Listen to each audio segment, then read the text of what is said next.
अस्सलाम वालेकुम व्यूअर्स, ये नोट 10 का मेरे पास था। कोई भी दुकानदार इस नोट को कबूल नहीं कर रहा था, तो कैसे इस नोट को मैंने चलाया।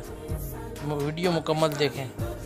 इस नोट को मैं डाल रहा हूँ, लेकिन ये अंदर नहीं ले रहा क्योंकि इसके मशीन के जो सेंसर उस पर मैंने अपना कार्ड नहीं रखा। अब मैं कार्ड रखूँगा तो ये लाइटें ब्लिंक करेंगी। देखें आप, मैंने कार्ड रखा, लाइट ब्लिंक करी, मैंने कार्ड नोट अंदर डाला फर्स्ट टाइम। ये देखिए नोट अंदर गया, लेकिन ये नोट कबूल नहीं हुआ, ये वापस फेंक देगा। अब मैं दोबारा सेकंड टाइम डालूँगा। देखें ये गया अंदर,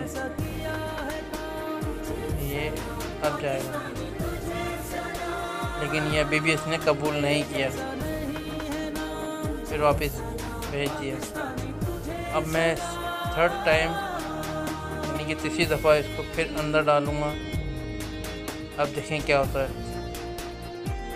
इसने फिर ये नोट वापस फेंक दिया।